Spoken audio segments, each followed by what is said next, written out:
Hi, I'm Stunning Stella Cheeks. And I'm the Enigma Aaron Klein. And this is Not Your Demographic. We used to be a feminist wrestling podcast. Shockingly, we'd rather talk about literally anything else now.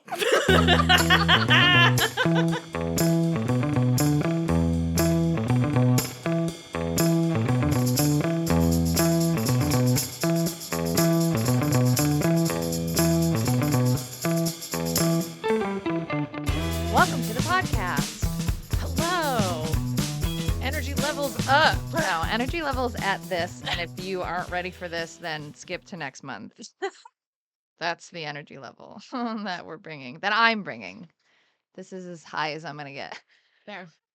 Oh, I will get considerably higher. Don't worry. Not me. How are you? I'm all right. I'm okay. It's been, a horror of a month. Yes. Yeah, it has been a horror of a month. I don't know. We talked about this in the newsletter. Part of what we have talked about a lot is that you also have to embrace joy. Like, part of making it through domestic unrest is continuing to live a life that they don't want you to have. So, somewhere in there. Sure. How are you doing? Very bad. Yeah, Thank you for asking. of course.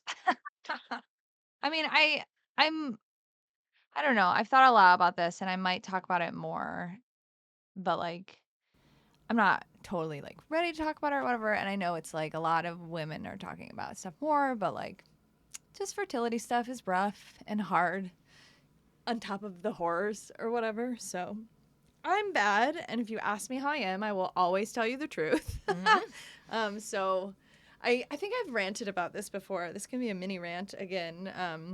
I think it's absolutely wild that a greeting is, how are you? I think it's from the moment I've felt this way since like 2019 when my grandpa died and people would like, you'd go to work. They'd be like, hi, how are you? And I'd be like, stop. I find the phrase very triggering.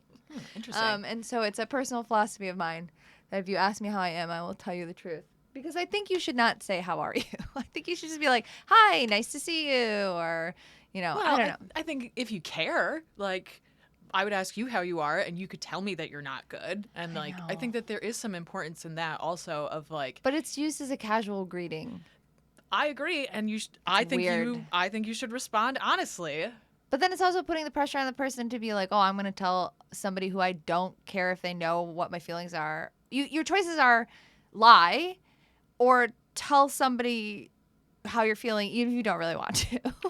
That's true. I mean, you can also say, not very good, I don't want to talk about it. Like, I think that's part of it too, is that we as a society throw that out as a very casual question, but like, we are in a time where I think people should respond honestly. I think like, if you don't want to know, don't fucking ask. Yeah, like, just say hi.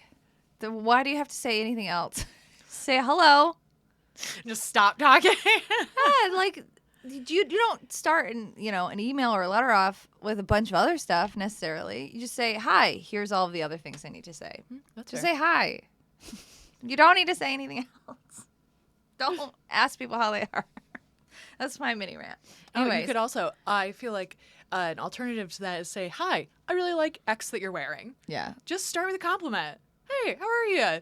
You look great. Oh, thank you. And then you can just skip the how are you and go straight to the compliment. People shit on talking about the weather, but boy, is it a great filler. Bro, for real. It's cold out. Small talk is like a legitimate thing. Sometimes I just want to have like it's a how are you check in, and like I'm not asking you to lift emotionally. Like I want to check in and say hello and say words to you and hear you say words to me, but like we don't need to get into it. I think that's a good thing too. I'm so deeply exhausted by humanity. Yeah, So that's where I'm at. fair enough. What's the next part of this podcast? We started to rant. Let's just start with the rants. Do you have like an official rant? You know what's dumb? Thanksgiving. My God. Quick aside to this, I came over way too early. I misunderstood the times that we were recording today, and so I was alone in Stella's basement for a couple of hours, and I knew that she was home because I could hear her yelling upstairs, Thanksgiving's a dumb holiday. You don't even like Thanksgiving. I said, you don't even like your family. That's what I said. It was, you don't even like Thanksgiving, pause, you don't even like your family. Because he goes, that's not true. I like Thanksgiving. And then his response was, I like your family. Okay. two-pronged approach to the rant. It's a bad holiday based on lies and genocide and American exceptionalism and propaganda and et cetera, et cetera. It's a bad holiday. It is wild that we live in this like cognitive dissonance period, but like specifically about this holiday where many Native people since the beginning of this holiday, but then specifically more vocally since the 70s, literally call this holiday the National Day of Mourning. Well, the rest of the country is like, yeehaw, let's fucking eat a turkey and celebrate how we're generous or whatever. I don't know. I think it's terrible that we have just, I mean, obviously, you know, there are a lot of bad holidays in America and in the world. But it's just wild to like look at a population of our country that's like, this is a deeply hurtful holiday. And then we're like, yeah, but I love turkey. So awful. I felt so fucking racked with guilt that day. And I was like, this is pure white lady guilt. And I gave a lot of money to a lot of Native organizations on that day. And I was like, this is all I can do right now. And like, so that's the actual rant. It's fucked up that we celebrate this holiday, period. And I think we need to start actively working towards either not celebrating this holiday or like truly, genuinely recontextualizing the holiday. Some people are like, yeah, but we just eat turkey and I'm hanging out with my family. I'm like, yeah, but you owe it to the population of people who suffer because of this to talk about that actually, and to donate money and to donate time, et cetera, et cetera. The total thesis of this podcast or whatever. So that is one thing. But that, on the other hand, is awful. You know what's not good? Fucking Thanksgiving food. I agree. It's so mid. It's so mid. Deviled Turkey, eggs. That's the only thing. But you can have deviled eggs whenever you fucking want. yeah. No, and like my mom does a lot of the cooking. I always offer help and she's like, I don't, whatever. My mom makes incredible stuffing. My mom's a good cook, like good green beans, et cetera, et cetera. But at the end of the day, it's fucking a mid meal. It's huge, unnecessarily. There's always waste. Oh yeah. I tried really hard to give everybody leftovers because we host. Mostly, it's a familial political decision where I made the decision to start hosting because I was tired of everybody else's bullshit, and I was like, if I'm going to suffer bullshit, I'm going to do it in my own home, where I can walk away. Yeah, where I have a modicum of control. But and then you have just so much leftovers, and then it's like, I feel guilty. I'm about to throw away a bunch of turkey, even though we got a smaller turkey this year. I gave food away. It's just frustrating. And then like, people are like, oh, it's a time when you spend with family, but it's not a fun time to spend with family. They're No. like, it's a lot of sitting around, or one or two people doing a lot of work. And then it's like pseudo, like trying to come up with, I don't know, conversations. There's no, like during Christmas or whatever, there's like activities. There's just more stuff. Christmas food is better. It's just better. I don't know. I hate Thanksgiving. And I think where I'm at with it, because I've just kind of started to slow roll this with my husband. I'm a lot more, my husband is very, is a good person or whatever, but I'm a lot more radical than my husband. So sometimes I have to slow roll things, which is fair. And sometimes I just need to cool out, which is also fair. I feel like I will continue to host a quote unquote regular Thanksgiving with the caveat that I will talk about things, give money, whatever. Truly toyed with buying a book about the history of Thanksgiving for everybody for Christmas. We should. I think I might slow roll that. I think I found a couple books and I'm going to read them, and then I'll be like, oh, in casual conversation, I just read this book. It's so good. Do you want to borrow it? Smart. I feel like that's better than just buying it and being like, read this, you terrible white people. You gotta think strategically. You know, you can't make people feel bad or else they won't do the work. You gotta like slow roll stuff. Unless you just want to yell at somebody, then yell at somebody. That's fine. Yeah, sometimes Um, that's all you need is to yell at somebody. yeah, if you think a person's not gonna actually do the work or change, then like sure, just yell at them, get it off your chest, and tell them that they're terrible. But like if you think they will, if you slow roll stuff, you know, Turns out people don't love being berated all the time. yeah. Anyways, oh, so I think I'm gonna keep hosting Thanksgiving for my grandmother, basically, because my grandma's a widow, and it's very important for her to come down and spend time. I just want to like slowly recontextualize the whole holiday. Next year, I'm committed to not having a fucking turkey. Fuck turkeys. Hell yeah, dude. I'm very committed to that. We can do everything else. I think we're gonna do Like like Cornish hen. that's exactly what I think we're gonna do. I think we're gonna do Cornish game hens because then everybody will finish their own little fucking thing, and then I won't have to worry about their stupid leftovers. Yeah. So and then I'm gonna, I'm gonna maybe make it more of a family thing where like I'm like, okay, everybody, like, don't bring me a pie, bring me $50, and then as a family we'll donate this much money, and like I don't know. I'm just trying to like recontextualize it, but I want to keep it going for my grandma because I know it's very important to her. Not the like it's not the anything about Thanksgiving. It's just that like it gives her something to do and leave the house and things like that. But also, I took my grandma to a fucking protest before. My grandma's pretty down. And my mom is slowly becoming very radical, which I'm really Hell all yeah. about. I mean, she's always been like, my mom's a union leader and things like that. But like, she's slowly becoming pretty intensely radical, and I'm very Hell all yeah. about it. Your mom rules. That's the best. She's so good. And everybody that's mean to my mom should get punched in the face. Mm-hmm. Family included. Family especially. Yeah. Ugh. Anyways. So that's my rant. I hate Thanksgiving. I hate literally everything about it. There's not one good thing I can think of. I guess like there are some family that it's nice to see. It's nice for my mom to come down. I had a great time spending time with my mom and my grandma outside of Thanksgiving. Mm-hmm. I did snap at my mom once. I felt really bad. But that's what Thanksgiving is all about. my mom is extremely helpful. My husband always jokes that when my mom visits, it's a net gain because she'll like see something and be like, "Oh, I'm just gonna do all the dishes," or "I'm gonna fucking hang this picture," or whatever. And I'm always like, "Mom, you really don't have to," but like she likes to do that stuff. Mm-hmm. But then every once in a while, I'll be just doing something around the house, and she'll be like, "Well, you should do it this way," and I'm like, "You gotta stop. This is the way I do it. This is the way I'm doing it. Stop." So I did snap at her, but I apologized. Yeah. You know what? I mean, you don't do this because you're not from an Irish Catholic background, but like people say grace at the beginning of a meal, you should take that time to be like, I just want to acknowledge I don't know what land we're on right now in your house, but like that's a thing that I've noticed with, I've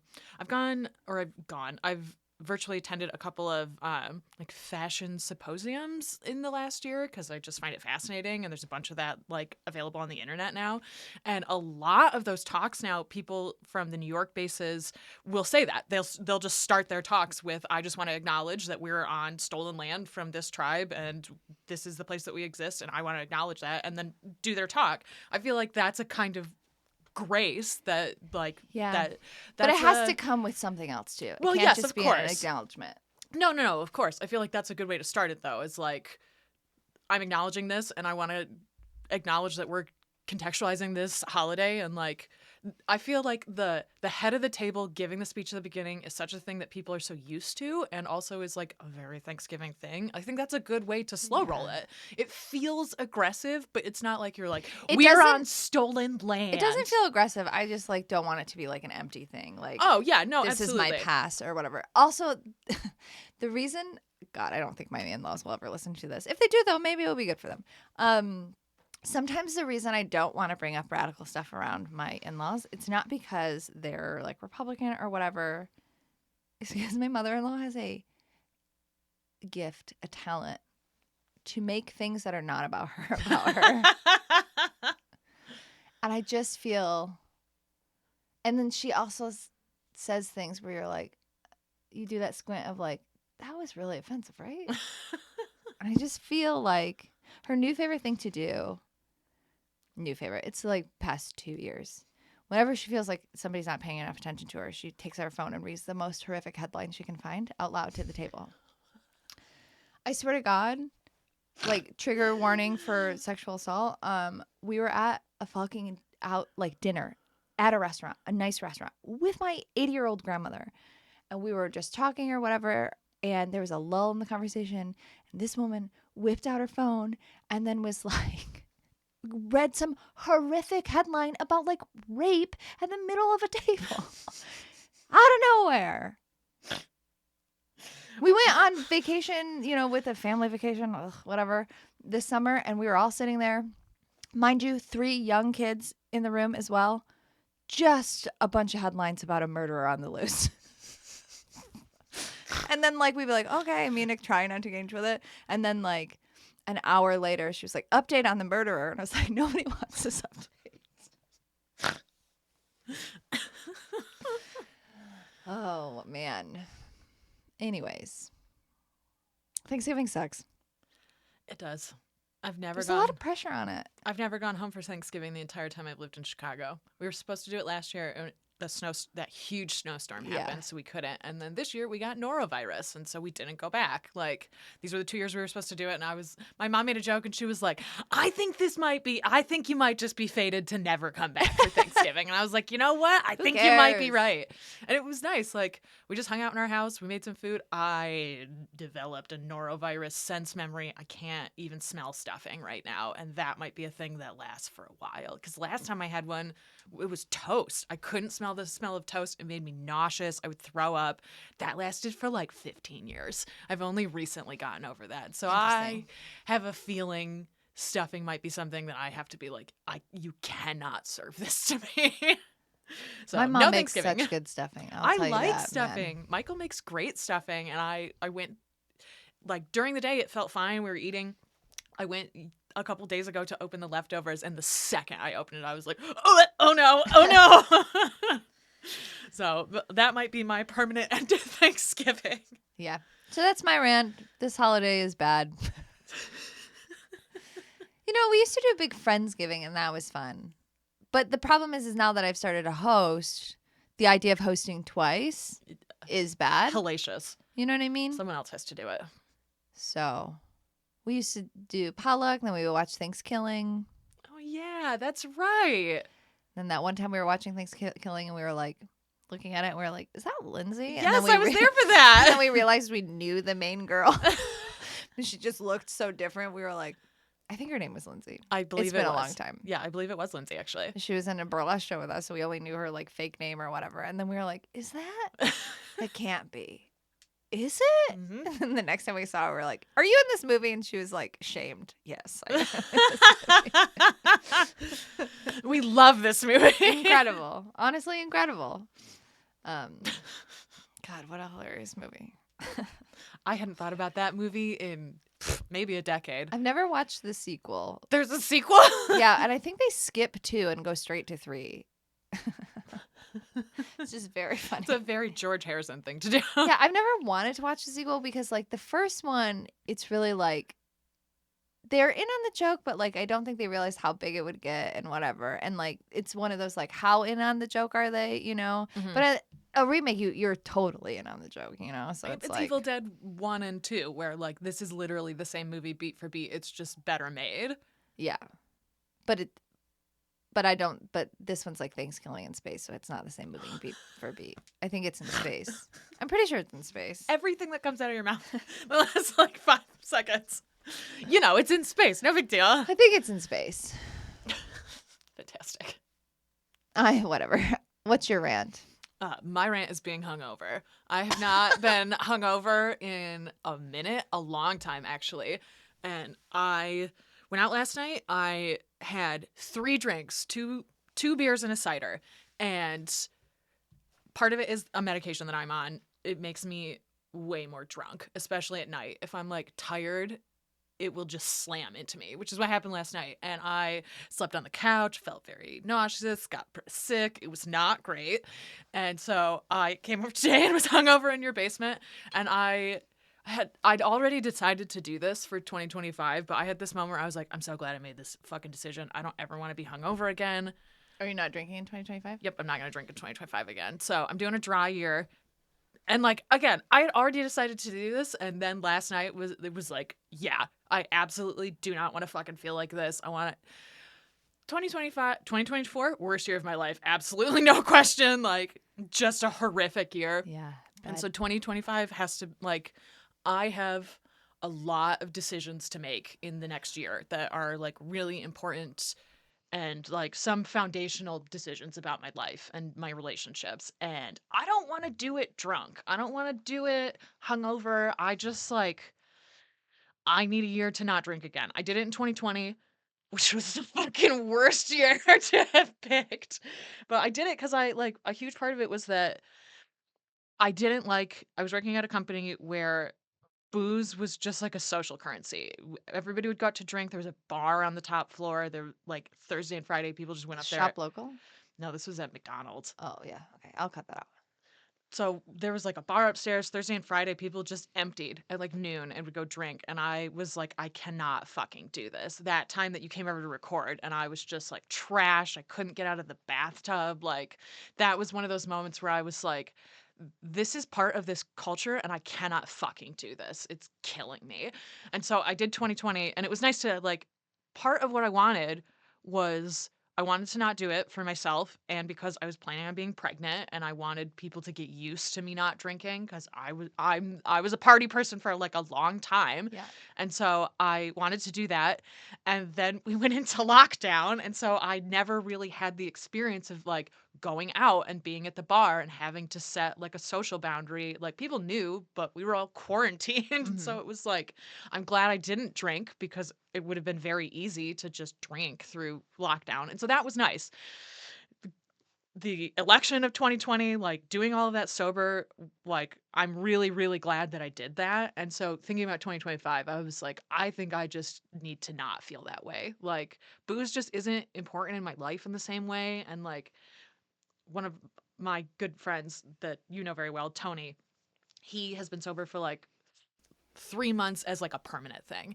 And he messaged me and he was like, I just don't find booze to be a productive part of my life anymore. And I was like, what an interesting way to put that. Cause I kind of agree. I don't like, we drink every once in a while when we're like doing extracts, but like it's not necessary. We don't like need it. We're Mm-mm. good content producers sober.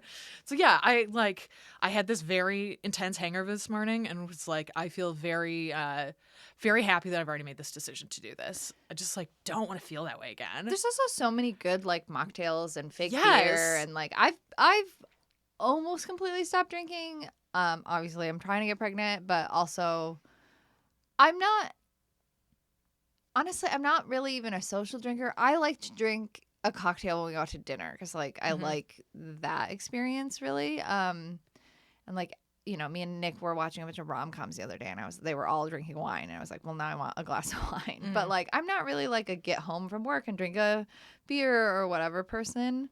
Um, so it's pretty easy for me to like pull back from it, which I'm very lucky because I come from a very large family full of alcoholics. Same. I'm very lucky about it. But you know, my husband too. He read a book about not drinking, mostly because Nick listens to a bunch of podcasts, but they'll recommend a book, and then Nick will be like, I'm gonna read that book, which is a good quality. But he read that and he was like, yeah, it's made me think about alcohol a lot more. And you know, Mhm. neither of us thankfully really struggle with any kind of like addiction elements to it, but it's also at some point you're like, what is the purpose of this? Mhm. Absolutely. Cuz Like, I agree. I like going out and getting a cocktail and I like the taste of it. But even like 5 years later, having done this in 2020, mocktails are like an entire industry now that yeah, they just were not in 2020. It was way harder to get. Like, non-alcoholic beer was fucking gross. there's And a now it's brand of non-alcoholic good. beer called Partake. They do like a peach gose or gose. I don't know. I've never been into beer, so I don't know how to pronounce it. That's like a non-alcoholic, and it's legitimately very good. Yeah, like that's, and I feel like that's something I would rather like take a year to figure out. Like, what do I like outside of this? And like, I don't know. Part of it is that I have a young child. Part of what is difficult with me is I also come from a family full of alcoholics, Yeah. like straight up and down, both sides, all over, baked into my bones. And part of what was nice about that, which is like a weird thing, we're from the Midwest. Binge drinking is a huge part of our social culture. Like, you just grow up going to like, oh my God, what are those called? Tailgates. You go to a tailgate, like it's just like a social thing you do. And there's so much football in Michigan too. My family's super in football. Well, now everybody's happy because the Lions are good this year. Hell, I was going to say that is one thing about Thanksgiving. Every fucking year the Lions play, and every fucking year it's like, God damn it. And this year, They won. My mom this was year- my mom is definitely like a yeller when she watched. So we have open concept in our house. So there's not really sections, but we did put a TV kind of in the kitchen area so that you can be doing dishes or cooking and watching TV. Because like Nick watches a lot of soccer in the morning, so he'll cook breakfast, watch soccer. If I'm doing dishes, I want to watch Critical Role or whatever. So my mom had it on and was able to like watch it, and she like yells at the TV, which is very funny. She was very excited. I don't watch football anymore and haven't for a really long time Because it's boring. Because of the brains. That's why. Like, And because it's so boring.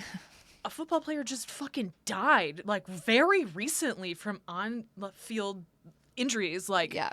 how are we still doing this? That blows my mind. And so that was part where I was like, I don't even want to bring up football about Thanksgiving. But I'm very excited about the Lions. They're like the one team that I'm like, if they go to the Super Bowl, I'm fucking watching it. Like, you don't know what it's like to grow up in Michigan and be part of the 0-16. Like, the Lions were just so bad. So that, like, part of that too is also social currency. Figuring out how to do that stuff in place of booze is something that like I want to invest in. Especially, like I said, I have a lot of relationships that are changing. I want to be very thoughtful about how I move forward with those. Like, I just don't need it. And I feel like taking a year to be like, nah, I'm not doing this, and I want to enforce that social boundary. It'll be nice. Yeah, I think the for me at least until like, you know, if I ever get pregnant or whatever,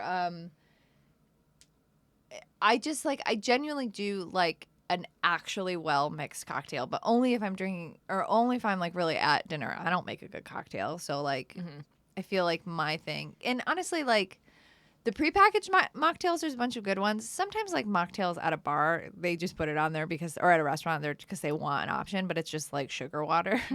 So like it doesn't have the like complexity or whatever. So I think for me, and I know for Nick, like there's like just we don't have alcohol in the house. Yeah, me neither. Unless, you know, like my grandma's coming to visit. My grandma's a big wine drinker, so like we'll have wine for her.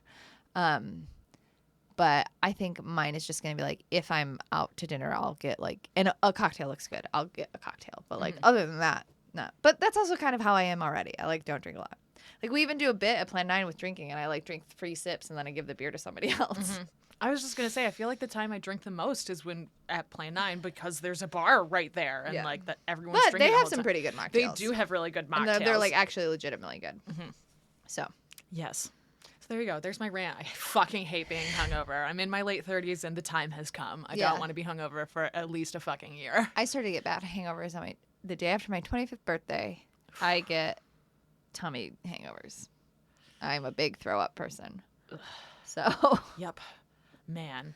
I talked a lot about throw up on this podcast. Yeah, well, this is the energy level we have today. Congratulations. I was just thinking, you're saying you're a big thrower upper. I just got a fucking memory flashback to throwing up in your backyard after drinking 3 bottles of fucking Boone's Farm. Like, you had a shed back there or some kind of garage. I just remember going behind it. In like, Michigan? Yeah, I was like, Yeah. I live here now. I live behind We this drank shed. so much Boone's Farm. Dude, so talk about fucking sugar water. Just an atrocious amount. Gross. That's so funny. Blue Hurricane. Do they even make it still? Yes, of course they do. Why? Because teenagers will always want to get drunk. You know what I haven't seen in a long time? Butterfield Station. I don't even know what that is. You don't remember that? In college, Loyola College, me and Jamal, I think, we one time went to the place attached to Bruno's, and we we were buying wine, and we found one. I think we were already tipsy. We found one that had some like horses on it, and then we did like a whole bit where we would be like Butterfield Station, blah blah blah, and then it just became a thing for several years where we would buy bottles of Butterfield Station and then use a stupid accent. Theater nerds. Yeah, it had horses on it, so we would just be like, and the galloping horses and blah blah blah. It became a whole thing. I haven't seen Butterfield Station in a long time. Also, I feel like I looked it up years ago and they had changed their logo and there's no longer horses on it. And it's like less fun. Trash. It was like Get rid of it. It was like a $10 bottle of wine. So it was like not good. But for college students, you're like, whoa, Or like $10. maybe it was like 12 or something. It was like more than like what's the like the $2 check or yeah. whatever. So it was like, ooh, Butterfield Station. I think that's part of the reason we did the accent. It was like, oh, $12. So stupid. Yep. Those were the days. Also, in some ways, like, I want those to be contained memories. Like, that was a very different time in my life, and I don't need that to bleed over into being an adult. What's your rave? Do you have anything nice to say? Okay, I feel like conflicted about this because we're always like, boo, capitalism, whatever, whatever. You also have to exist in society. There's a new Barnes & Noble very close to me, and it's great. There's Barnes & Noble in Wicker Park that it used to be a bank, and then it was a Walgreens inside of a bank, like an old, big, giant bank. Oh. And then that Walgreens shut down, and then it was announced that Barnes & Noble was going to go in, and I was very excited about that because, like, for multiple reasons. My first job was in a mall across the street or across the like hallway, the mall hallway from Barnes & Noble. And like when you're a kid in mid-Michigan, you don't have anything to do. You just go to the mall or you go to the stores, and like there's just something about walking through a Barnes & Noble, having the Barnes & Noble membership where you always get discounts and stuff. Like I used to have that. I have it again. It felt very nice to have a Barnes & Noble membership. Also, there's something like, I hate this phrase that I'm about to say because there's absolutely nothing punk rock about Barnes & Noble. But the fact that Barnes & Noble is like the only big box bookstore that is still alive and is now thriving again. It really is. Against Amazon feels punk rock to me. Yeah, and like I worked in the same mall literally across the hallway from you at a different restaurant. Chipotle. At Chipotle. I was at Panera. Hey. Yeah, and like I remember like I had to walk out that side of the mall to get to my apartment. So I always walked past the Barnes & Noble. Yeah. If it was still open, it was like, yeah, I want to go in there and check out the $2 books. Like, right. I read some crazy, bizarre shit because I just went in and was like, I need a book. I'm just going to put... That's how I started reading Christopher Moore. Alec recommended Dirty Job to me, and I went in and saw that there were like 8 books of his that was it. That were all that were out at the time. And I literally just pulled them all off of the shelf and then put them on the register. And she was like, okay. Yeah. Well, and it's nice too. Like part of the reason I read so many classics in like high school and college is because the Barnes & Noble classics were really cheap. Yep. Mm-hmm. Like, okay, yeah, I'll fucking read the Scarlet Letter. Why not? Yep. Right? Mm-hmm. Also, side note, I love the Scarlet Letter. Yeah. So, I mean, I haven't read it in a long time. I'm sure there was problematic parts, et cetera, et cetera. But like when I read the Scarlet Letter in high school, I was like, damn, this slaps. Yeah. So like, I don't know. There's just something very, it's like comforting capitalism is what it is. And like also, like, I don't feel that bad buying a book. You know what I mean? And again, I still better than Amazon. Right. And I the only time that I ever buy books on Amazon, I have like an Amazon wish list full of books, but because I'll look at a book and then buy it somewhere else.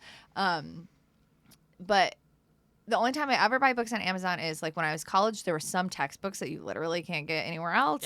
Yep. There's some like Amazon exclusive shit, especially with audiobooks. So like when I'm being forced to buy on Amazon, but like I buy a lot of books on eBay. I buy a fucking lot of books on eBay. Yeah, you do. I go to like Open Books, which I talk about all the time. There are like 2 local bookstores that I go to a lot. I shop on bookshop.org a lot. I do too. That's where I go first. Yeah, I shop through bookshop.org through either Semicolon, which is the female black-owned bookstore in Chicago, or there's a bookshop in Lansing called Dead Time Stories, which is a horror bookstore. But you can order basically anything. But my mom's friend owns it. And remember when I bought you that Haunted Honey? Yes. I think I got it there. Yeah, I think I got it there. That honey was really fucking good. Yeah, that place is great. Next time you go back to Lansing, you should go. It's in like Old Town. It's called Dead Time Stories. It rules, and it's like local, female owned. It's rad. So sometimes I'll buy books through there. And you know, I'm not gonna buy every single book through Barnes & Noble or whatever, but like sometimes when you're like, oh, you know, I just kind of want to wander. You want to browse. It's There's an experience you don't get a lot anymore. Also, like, My grandma for Christmas was like, what do you want? And I was like, honestly, Grandma, I want this really expensive Lego. And she was like, okay, I'll buy it for you, but it's your birthday and Christmas. And like Barnes & Noble has Legos. And I got the Dungeons & Dragons Lego. I'm going to fuck it up. I'm really excited. Awesome. But like, yeah, like capitalism sucks, whatever. But like, I don't feel that bad buying books. And also, again, like, I don't know. There's something like, hell yeah, Barnes & Noble. Like, you really stuck it out. Like, they've stuck it out. For real. I agree. Also, there was like a ton of like, banned books there. Their new staff. There was like a very diverse staff there that felt, and very young, and it just felt really like kind of rad. And I know people are gonna be like, but what about the bookstores? Like, buy it. All of the other bookstores in Wicker Park suck, and I'm gonna say that out loud.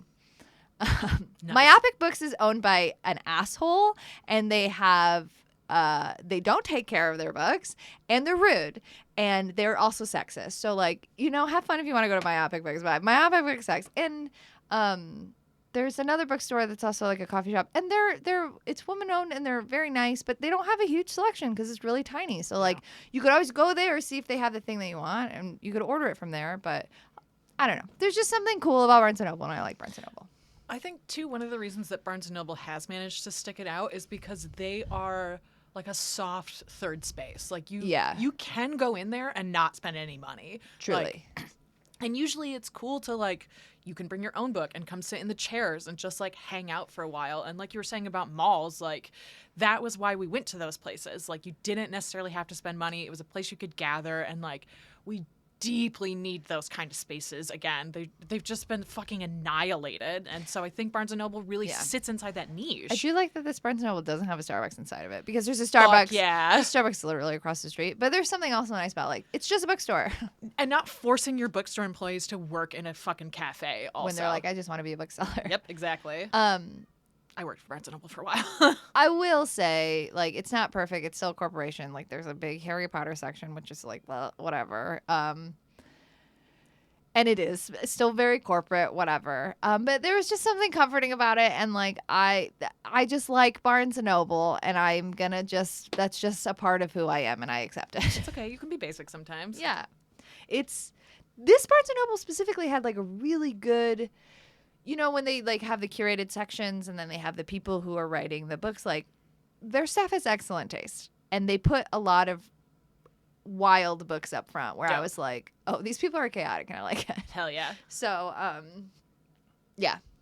And they seem to be hosting a lot of events with authors. Like, I think Ina Garten's going to be there, like, soon. Like, so they're getting, like, big name authors or, like, celebrities to be there, which is also, like, kind of exciting that, like, that's a place, because, like, all of the Barnes & Nobles in Chicago closed, and now 2 are open again. And I think that because there's one in Lincoln Park on Diversey. Yeah, it's by like Pequods over there. Yeah, I drive past it when I go to archery. But yeah, I don't know. Barnes & Noble is comforting. It's very nostalgic to me. It was just fun. I got your Christmas present at Barnes & Noble. Oh, hell yeah.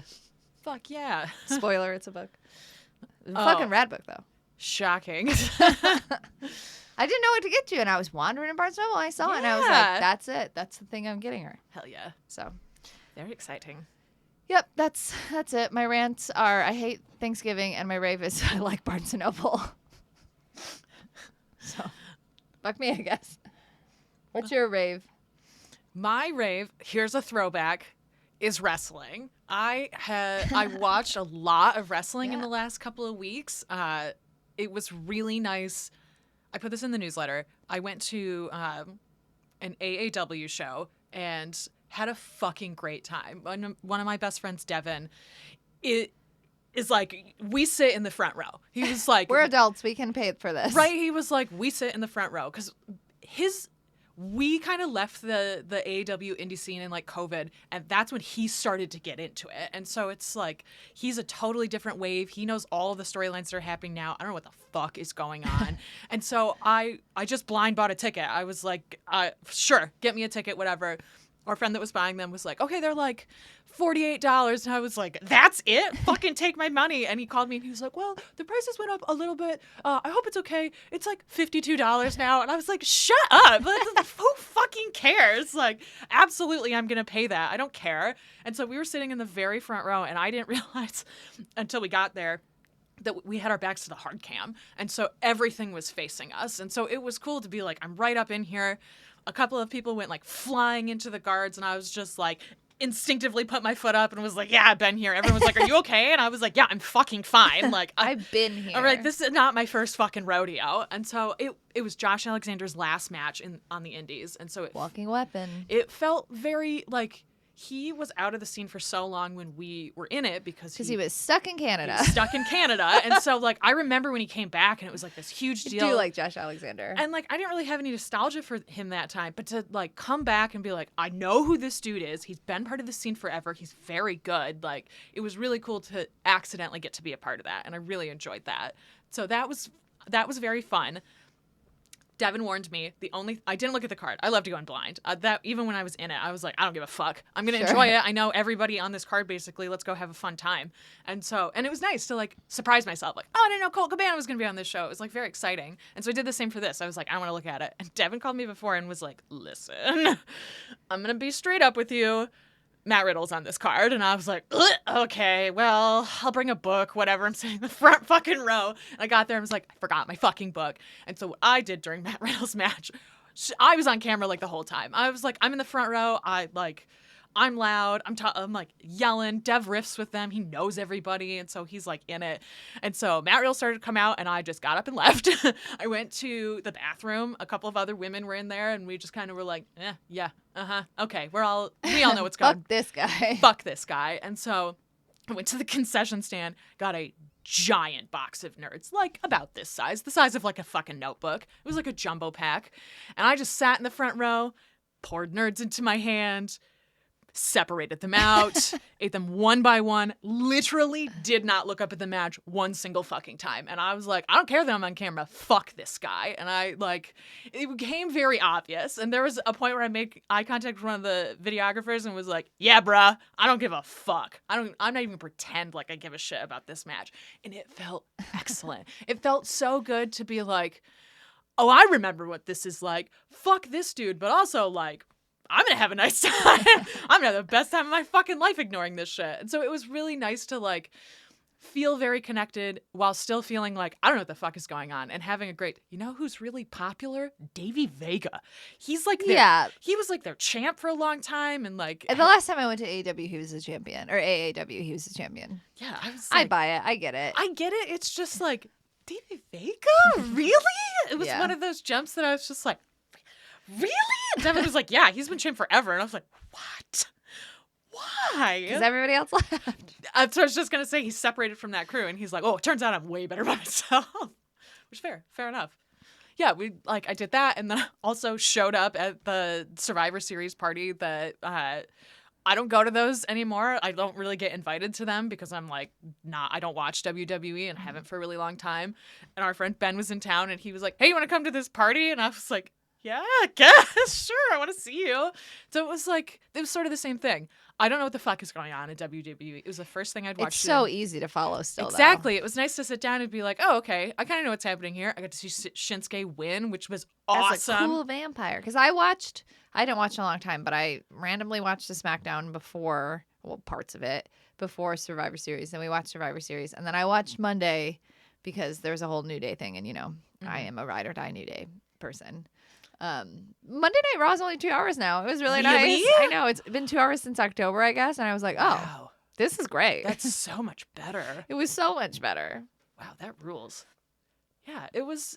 I will say, I went in and I was like, I do feel a little awkward. I'm not like part of that group in the same way. And so when I got there, I was like, is this weird? I feel like this is sort of weird. But then it was like nice to hang out and be like, oh, that's right. I really love wrestling. You don't get together and watch wrestling that much. I know. But like you guys do the pay-per-views and like I don't go to those. The last one I watched, I think, was Mania.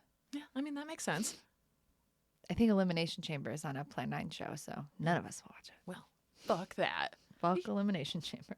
But yeah, it was really nice to be like, oh, that's right, I enjoy this thing. I like actually really like it. I would like to be more involved in it again.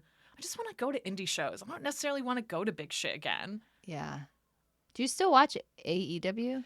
Sort of. It's hard for us to watch it because Jean's bedtime is like 7:30, and so we turn the TV off at 8, and so anything after that, all the like quote good stuff, like we don't see. I haven't seen Hangman Page do any. I saw him burn a house down and was like, I don't know what the fuck is going I on. haven't watched AEW in. I don't watch any of the other stuff. Like Dynamite's the only one I really keep up on. Yeah, I don't know anything that's happening with anybody doing anything. We will watch the pay-per-views most of the time. Michael will just buy them and we'll just kind of like skip through them the next day. But yeah, I just don't feel like I want to be in a bingo hall. I just want to like be with my friends and like scream at a wrestler. Like, I don't know. I want to feel reconnected to that scene again. And it was really nice to be like, this was a good entry into this. I'm glad Devin he has like a season pass to AW. He goes to every single show. That's cool. He also gets 2 extra seats. So he just buys a bunch of front row seats and is like, yeah, I'm not being fucking crammed against these people. And so we all just kind of like, we're like half on one seat, half on another, but they're all fucking gym chairs. So they're just as uncomfortable no matter how you sit on them. Yeah. It was nice. It was like, oh, you got like a whole system. Okay. I can start doing Very this again. funny. So yeah, that's my rave. Turns out I still love wrestling. Hey, Remember what this podcast used to be about? Do you remember we did this every fucking week? I had to watch all this stuff. Remember when it was my job and I had to know everything? I thought of that while we were watching Survivor Series because you mentioned something about Cage Side, and I was like, God, that seems like a different fucking life. Cage Side's on Blue Sky now. I noticed that. Oh! I think they just got one because Sean was texting me. He was like, I think you're getting a bunch of notifications because your email's still tied to this. And I was like, let me know if you need them. That's very funny. Because they still don't have a social media manager. Whoops. Sorry, guys. Do you have the questions? I think so, yes. Oh, wait, we do a piece of media or a book that you want to recommend. Oh, I've been rereading Chew, which is a comic book from Image. It was one of my favorites. So when I started working back at the comic book store, you know, part of my job is to recommend stuff, and I'm good at recommending like current stuff because I read everything. But there were certain series that I was like, I loved this series, but I haven't read it in a long time, so I want to make sure that it still holds up. So I've been slowly rereading stuff. Revival still holds up. Saga, I hate so much. DC Bombshells holds up, but one of the ones I wanted to reread is Chew because I loved Chew. And it mostly holds up. There's some, 2000s edgelordy shit and, whatever. But it mostly really holds up and it's been really fun. I'm on volume 10 out of 12. Oh, damn. I think 11 and 12 are waiting for me at work because I had to order a couple of them. But I'm having a great time reading them. And it's such a weird series. So I would either A, recommend that series or B, like reread something. Like be comforted by a thing that you already like. Or like, I haven't read Chew since it stopped a decade ago. So it's been fun to be like, I know this story, but I don't know this story. Mm-hmm. So that's been really fun. So I've been rereading a lot of comics. Hell yeah. That rules. Mm-hmm. I've been reading Collision Course, which is a Star Trek Academy book that you Oh my loved. God. Do you like it? You mentioned when we were recording extracts, you were like, if I loan a book to someone and they return it and haven't read it, I take it as like a Well, personal that's not a affront. loan because I had multiple copies. That Oh, one you get gave it to have. me? Yeah. Oh, okay. Because I was have like- multiple copies of Collision Course. It's funny because I was I'm only like 45 pages in because like I mean, it's not good, but it's good. I'm enjoying it. I'm Yeah. having a nice time, but it's a handheld paperback, and so I've already just started to destroy it. And I was Yeah. like, I'm gonna have to replace this fucking No. copy. I have multiple copies of Collision Course, so you can Fantastic. have it. Yeah, I've been reading it. I'm really enjoying it. I feel like I have enough background to like really understand what's happening. We'll talk about this when we do our impact statement on unification. Don't worry, we didn't forget about it. We just had to move the recording a little bit. Yeah. But oh my God, what was I going to say? I just totally went blank thinking about unification. I know. Their relationship. I was like, what is happening? Okay, so we haven't talked about unification. We're going to do our impact statement about that. But producer Bobby and I were talking about it. And one of the things that I told him was that part of what I felt watching that, and again, we'll talk more about that, is I have the context for stuff now, and like yeah, you have the context for most of it. and like I didn't know You won't meet Gary Mitchell until our last episode of Extracts. Fuck Sorry. yeah. Okay, that's fine. That's nice. That's like a cool that we should do that and then watch Unification again. I Yeah. feel like that's a good way to do that. But like part of this project with Extracts was you want to get somebody into the other fandom, you want to like develop a relationship with this thing that's important to this person that you care about, and like it fucking worked. Like The way I wept. the project fucking worked. Like it's invested me so much into this like huge cultural touch point, which is what I wanted, and I wanted to like learn about it and to watch Unification and be like, oh fuck, I Yeah. actually get this shit. Was so cool. It was so nice to be like, oh, we really worked at this project and it fucking worked, Well, yeah, which was 'cause cool. You watched Generations, and you've watched the first J.J. Abrams. I've and seen the first two J.J. Abrams because I saw them in theaters. Yeah, the only thing that you're missing is that like in the beginning of, or there's like a bit in Beyond where like young Spock gets like a note that's like, Spock has died. Here's all of his stuff because he doesn't have any family, and you're him. I guess here's all of his stuff. Yeah, and then obviously you don't really have context for Gary Mitchell. And some of the people who he like Shatner sees, I don't think you know some of them, but they're not like that big of a deal, to be honest. Yeah, it was easy to follow, and like, yeah, it just felt awesome to be like, I can't believe that, like, I knew it was working. I love Star Trek. I'm like invested in it. I knew that I've been enjoying it, but it was really nice to be part of like a current cultural moment. Like, And fuck, Collision that worked. Course is fun because it's basically William Shatner's fanfic of how Spock and Kirk met as kids. Yeah, exactly. And Or like teens. it feels like if I had tried to read this a year and a half ago, I don't even know that, like, I would have enjoyed it, I'm sure, but it like to read it right now while we're actively working on Extracts, while Unification just happened, like it makes me feel very connected to it. And like I know that you really like this book, and so it also feels like it's nice. Like I do again. it's Want to like give homework context. for Extracts. I want to give context. It's not like a good book, but I love it. There's That's something about. different, I've read it like 5 times. I also like William Shatner's writing or his ghost writing or whatever. Yeah, you know, it's he's my enjoyable to problematic read. fave. Yeah, it's like an enjoyable reading experience. Yeah, it's That's part very of it. popcorn. It's like Yes. fun Star Trek popcorn. Absolutely. And because it's written by William Shatner and not by like a hard sci-fi author, it's not throwing a bunch of technical babble shit in there. It's just like it's truly the thing that we like about Star Trek, which is it's following the emotional beats of Kirk and Spock. Yeah, and it works. And like again, I'm only like 45 And there's a pages bunch of Tarsus stuff in there. There's a bunch of what? Tarsus, the planet where the Kodo stuff, where you're like, this doesn't okay. feel important. Well, this will at least give you context for that. That's good. That's good. Yeah, that one, unfortunately, a dud. Where I was like, I don't fucking understand. Yeah, but if you read more fanfic and if you read other books, you'll be like, oh, I get why this is important. Yeah, I mean, I get it. It's Et cetera, just, et cetera. I don't have my own personal connection to it yet. But anyways, yeah, I'm loving Collision Course. I'm really glad that I'm reading it. I'm glad my love of this William Shatner book. We should do a Tech War book club. I'm down. When we're done with Extracts, we'll do a mini podcast series about Tech War. These terrible books that I adore. Jake Cardigan. How many are there? She's checking her shelf. I can't totally see because they're in the corner. 5 or 6. Oh, okay. There's I not was that expecting many. you to say like 12. No, 5 or 6. Okay. I mean, fine.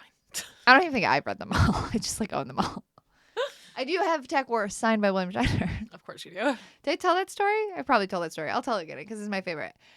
I'm not an autograph person because my philosophy is fake stories about fake people. I'm not really into celebrity culture, things like that. I'm glad that they're good at their jobs and things like that.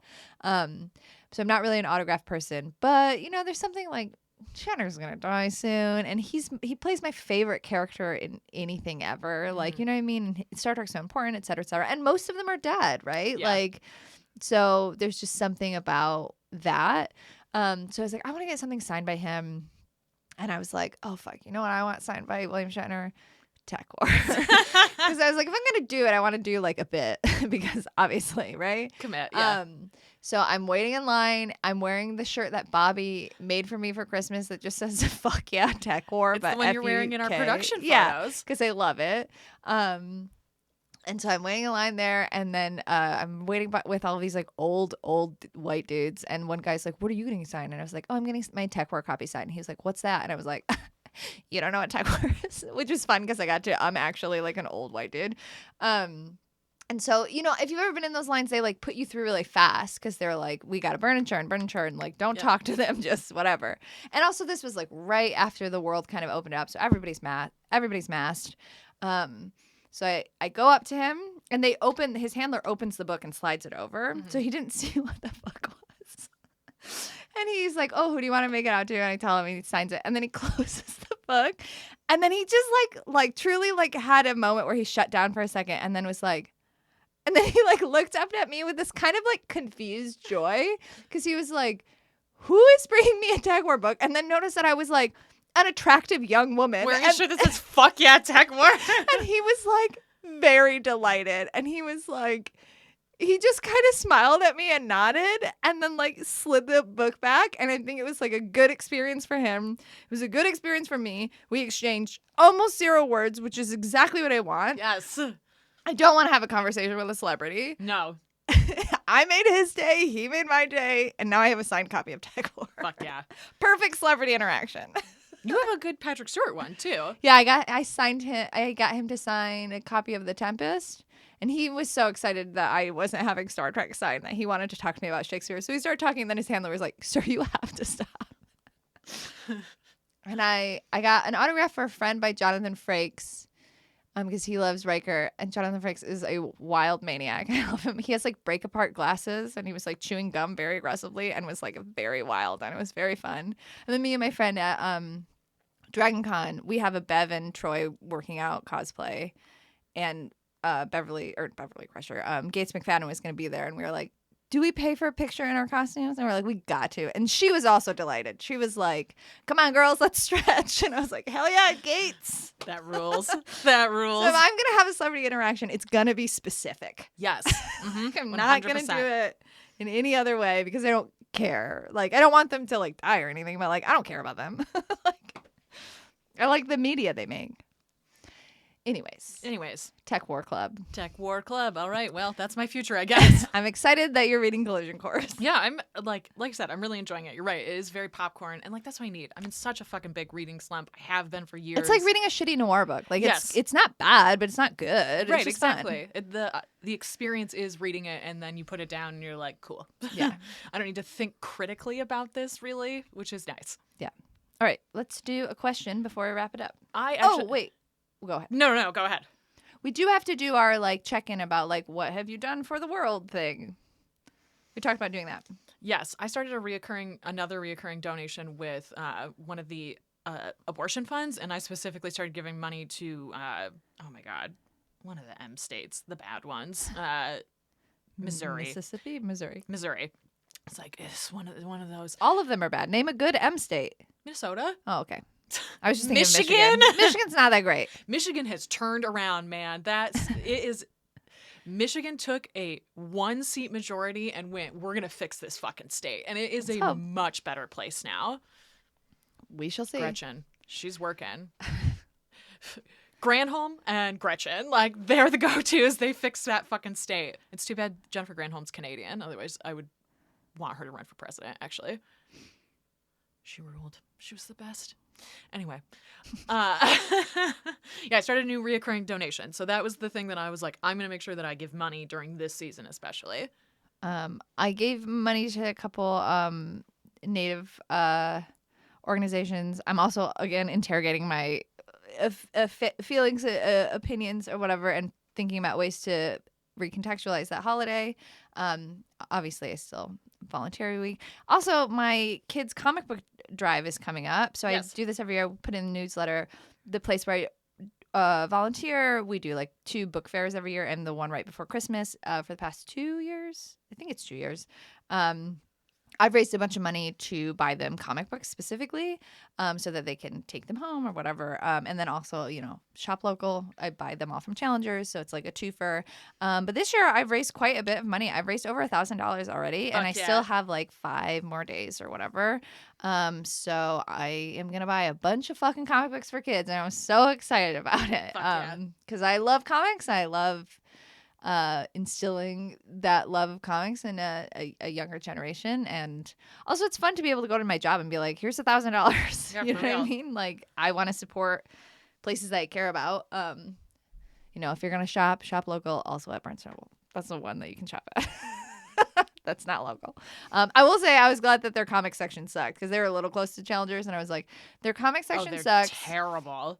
Their manga section is pretty good, but it's not any better than ours. So I was like, okay, they're not really taking us to task anywhere. So Challengers is safe. Yeah.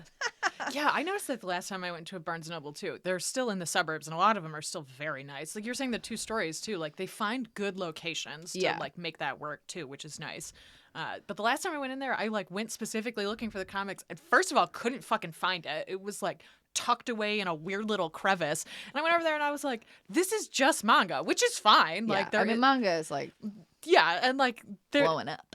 Exactly. And it was like, this is it. And then there was 2 shelves of regular graphic novels. Yeah. And I was like, ours is just like the one at this Barnes was just like a little tiny skinny shelf. And then like a fuck ton of manga. yeah.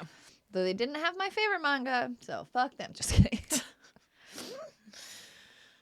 Yes. And also, I mentioned this in the last one, but I've been like all up in petitions. Anytime there's a government petition, I'm like, yeah, I'll put my name on it. I don't fucking care. Like, I've signed enough petitions that it's too late. Like, the government knows that I'm a radical fucking leftist, which is why I've never been called for jury duty. Oh, I've never been called for jury duty either. Yeah, I'm pretty sure I'm on a list. Almost certainly. Well, that's just a bonus.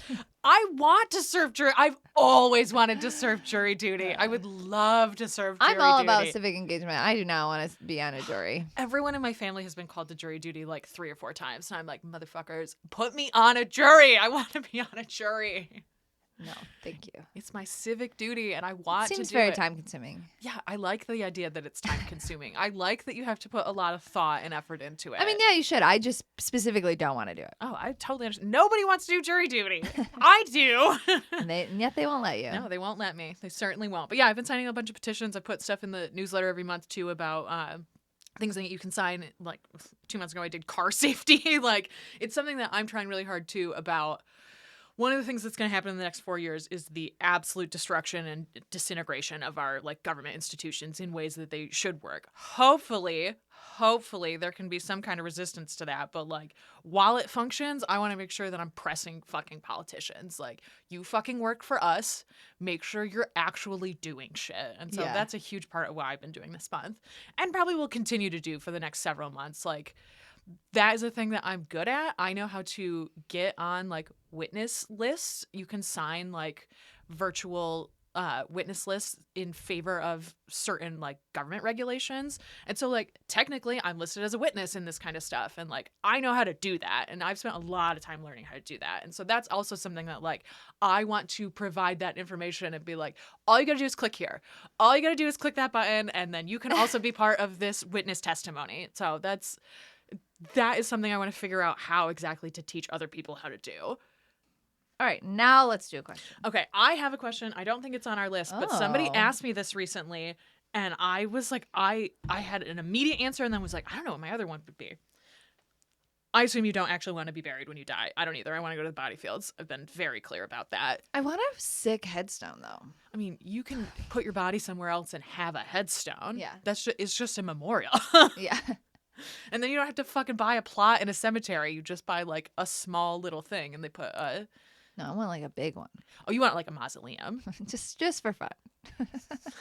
And like so dramatic, like climbing out of the 100%. Those ones are sick. I like those. Very cool. Why not? Victorian mausoleums where Yeah, they're 100%. like, this child is escaping from the grave. Giant weird stone statue. Do you want your body to go inside of it, or do you want to be like cremated? No, I want them to take all of my organs and then to use them to do whatever they want with them. And then whatever's left, I guess they can cremate or do whatever they want with. Fair. I don't really think about it because I don't care, because by the time I'm dead, I don't give a shit. I mean, that's fair. I want them to have my organs for other people. That's it. That's fair. Take care of yourself. That's how you give those away to people who actually need them. Yeah. Okay, so my question is, I guess you won't be buried then. What would you be buried with? Like, what would you be like, this definitely needs to go in the mausoleum? Like, do you have like a first thought burst into your mind, and then do you have like a longer idea of that? Somebody asked me this and I was like, I don't fucking know. It was like, Nothing? really nothing? You wouldn't put anything in? I'm dead. Yeah, but it's a memorial to you that your family gets to, like, it's personal for you, and then they get to experience the joy of this was a thing that they really cared about. Like, my Yeah, grandpa but was buried with all of his bowling trophies. I would rather that stuff be enjoyed by other people. I guess I that's don't. fair. Yeah, I don't. There's nothing. That's just like trash in the earth. Oh, interesting. I mean, I guess it's just trash outside, but like theoretically, like my books or stuff other people could enjoy or use or repurpose or I yeah, I don't know. I'm big like I'm not necessarily like, oh, there's nothing, there's no afterlife, et cetera, et cetera. I don't know, so I don't care because it doesn't actually affect me at all right now. But yeah, when I'm dead, I'm dead. Interesting. My stuff is stuff. I like stuff. I'm a maximalist in many ways. Yeah, it surprises me that you wouldn't want some of it. My Puck. Yeah. How about that? Yeah, that makes sense. I want to be buried with Puck's ashes and probably Hermia's. Yeah. TBD on Maps and Olive. I don't know them that well. That's fair. That's fair. It's just a funny thing to say. Yeah, I don't know them that well. And Nick will probably want Mimi, so he can have Imogen. But Puck, definitely. So, but like that's also like a normal thing to be buried as other ashes. Yeah, but that's, I mean, that speaks to your, like, that's a priority for you. Yeah. And it's important to you that you be remembered as being close with this animal that he's your familiar. Like, Yeah. so I think that's what's interesting about that question is like, yeah, you don't want all this stuff, which is where it's like sitting in a room of all of your stuff. And so like, I picture if you were to be buried or have a mausoleum, that it would be like this because it would be a place that people could visit. I mean, if everything was on display, I guess, like a true mausoleum. Yeah, that's what I mean. Like if you But wanted I didn't make any of this art. Yeah, but it's representative of who you are. And like if you wanted to give your family a space like a headstone or a mausoleum to go reflect, like wouldn't you want them to be like, God, this is what she was like. She was a psycho. She was a psycho and I loved her and like I miss her and I can feel engaged with this stuff. Like I love the idea of a mausoleum actually, where it's like presented as like a memorial to you. Yeah, I don't know. But Puck for sure, regardless of mausoleum. I like that answer. What about you? What was your answer? The first thing that I thought of, and I was very surprised by this, is I'd want to be buried with a copy of Jonathan Livingston's Seagull, which like it popped into my mind immediately. And I was like, that is true. I would never have like outside of it felt very like gun to your head. What would you do? And it was like, I don't know that I could have predicted that that's what I would have said. Interesting. But it's like, it's a book that's very important to me. It's one of the only ones I've ever reread, period. But like I've reread it like 3 or 4 times. I love it. And I found out on the 10th anniversary of my grandma's death that it was her favorite book and that it was very important to her, which I didn't know. And she had a bunch of seagulls in her house and I didn't know that that's what it was for. You can interpret the book in many different ways. She interpreted it as like Jesus coming back or whatever, but like it is a book about reincarnation and about like the never-ending parts of what a soul is, and like I find it very comforting. It's very easy to read. I'm probably going to get a tattoo of one of the seagulls like for my grandma and also for me. But it was just a moment where I was like, yeah, that is actually very important to me and wouldn't take away from anybody else. Like it's compostable. It could die with me. It will disintegrate eventually. Right. And like I don't know, it was very eye-opening for me to be like, wow, that's what my priority would be. It was interesting. Like it's hard as a parent. Like I'm not gonna be buried with my fucking kid. Like horrific. I hope that doesn't fucking happen. Like so yeah, I think it's an interesting thing. Like what is your instinct? And your instinct is nothing, but then you come to like, actually, I want my familiar with me. Yeah. But like not stuff. I don't want any stuff. Yeah, it's stuff that's important to you. It means more than stuff. But Puck is not stuff, is what I'm saying. Yeah. For me, it's not. I don't want any stuff. It's just, Puck. Because what's my family gonna do with my dead cat's ashes that they don't know? Because he died when I was 35 or whatever. Mm-hmm. So, Puck. I like that answer. All right, I think that's it. You can find us on the internet. I'm at Stella Cheeks on Blue Sky, on Instagram, and on Tumblr. You can find me at NYD Urgency on Instagram. And you can follow show stuff on Instagram or subscribe to our newsletter at substack.com. NYDproductions.substack.com. Yeah, whatever. We also have a Patreon and a Discord, so check all that stuff out. Yeah. That's it, right? Content. Yep. All right. Well, have a Wednesday. Have a I don't know what fucking Wednesday. day this is coming out, but have a Wednesday anyway. I think that you put in the newsletter is coming out on the 11th, so have a Wednesday. Have a Wednesday. All right. Bye. Bye.